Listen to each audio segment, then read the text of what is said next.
Welcome to The Explainer. Today, we're taking on a massive goal. We are going to completely demystify the single most ubiquitous text in human history. Seriously, whether you look at it as a sacred religious document, a really fascinating historical artifact, or just a foundational piece of world literature, its overall impact on our planet is absolutely undeniable. But what exactly is it, and how did it even come together? Well, let's break it down. Okay, let's dive into this. 5 billion. That is the staggering estimated total sales of the Christian Bible. Over 5 billion copies. To put that into perspective, that easily makes it the best-selling publication of all time, hands down. We see it literally everywhere, right? Sitting on hotel nightstands, lining library shelves, resting on family coffee tables. And because it's just so everywhere, it's really easy to make assumptions about its origins. But the sheer global scale of this text means it is heavily debated, fiercely protected, and honestly, widely misunderstood.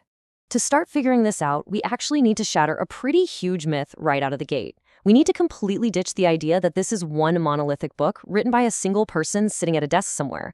If you look at the etymology, it tells a totally different story. The English word Bible is derived from the Koine Greek phrase ta biblia, and that literally translates to the books, plural.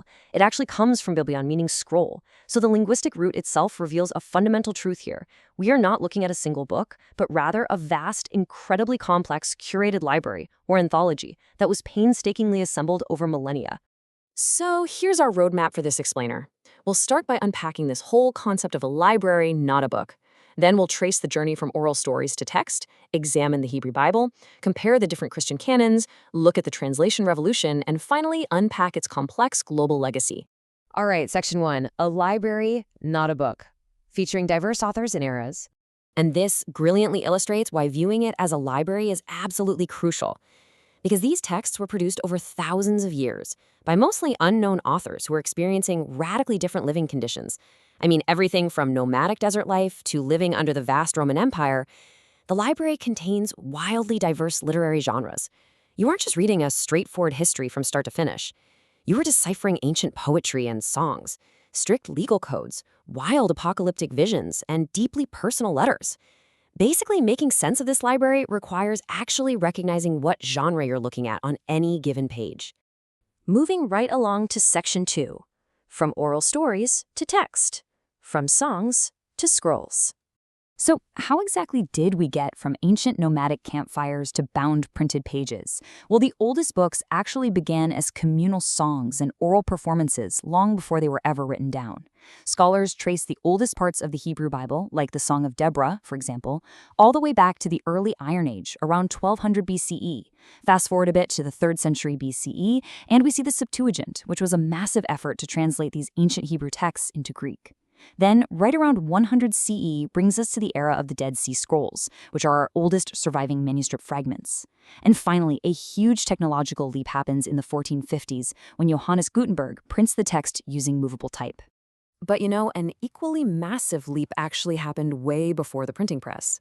Somewhere between the 1st and 7th centuries, there was a major format shift. Early Christians heavily popularized the use of the codex. By just folding a single sheet of papyrus in half to form actual pages, they moved away from those heavy, super fragile scrolls.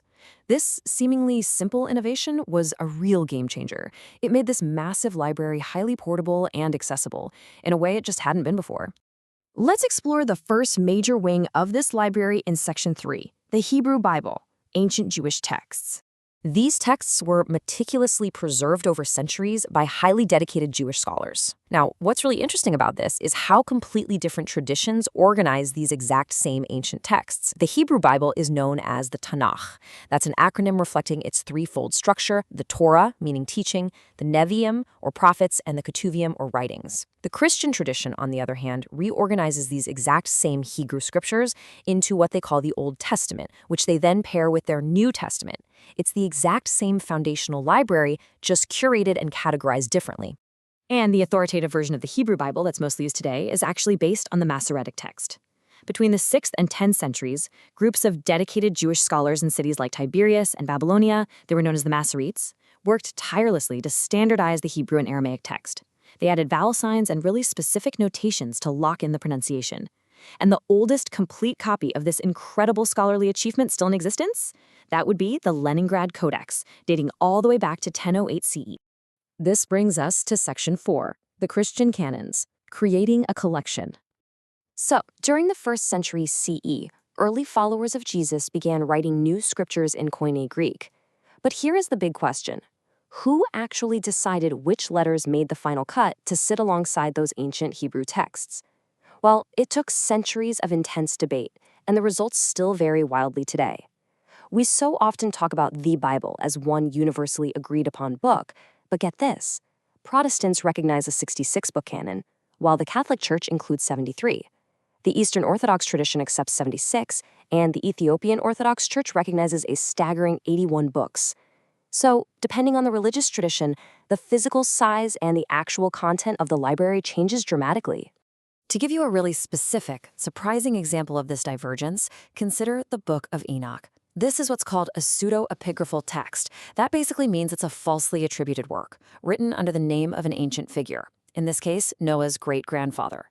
Because of this, most Jewish and Christian traditions totally exclude it.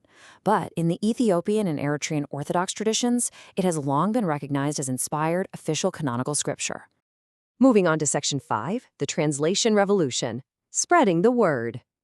As of today, portions of this library have been translated into roughly half of the world's 7,000-plus spoken languages. Let's trace this and see how this builds, looking at the linguistic leaps that carried the text out of the ancient Near East. The texts originally started in Hebrew and Aramaic. The first great leap was the Greek Septuagint in the ancient world. Then, centuries later, Jerome's Latin Vulgate became the absolute standard for the Western Church. Finally, during the Reformation, texts were translated into the common vernacular, everyday languages like German and English.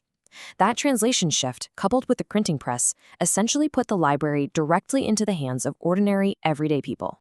Which leads us straight into our final section, 6. A complex global legacy, societal impact.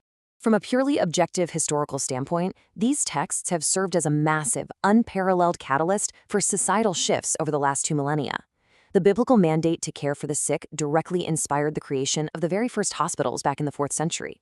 The Protestant drive for everyone to be able to read the text literally fueled the push for compulsory education for all children. Its deeply rooted themes of justice have been foundational to modern civil rights movements, and its narratives have, of course, inspired some of humanity's greatest masterpieces of art. However, the legacy is definitely not uniform. So the crucial point is that this exact same library has been utilized to justify radically different human behaviors. As biblical scholar John Riches points out, while it has undeniably inspired great monuments of human thought and liberation, it has simultaneously been weaponized to fuel human savagery. It's been used to justify the sheer horrors of slavery and to mandate total war. The text itself has basically been a mirror, reflecting both the absolute highest ideals and the darkest chapters of human history. And so we arrive at our final thought. As you look around at the structure of our modern laws, our political systems, and our cultural norms, I want to leave you with this question. How do these ancient, highly curated texts continue to shape modern morality? Whether you view it as divine revelation or simply incredibly influential ancient literature, this library of scrolls and codices is clearly still actively writing the story of the modern world. Thank you so much for joining me on this explainer. Keep learning, keep questioning, and I'll catch you next time.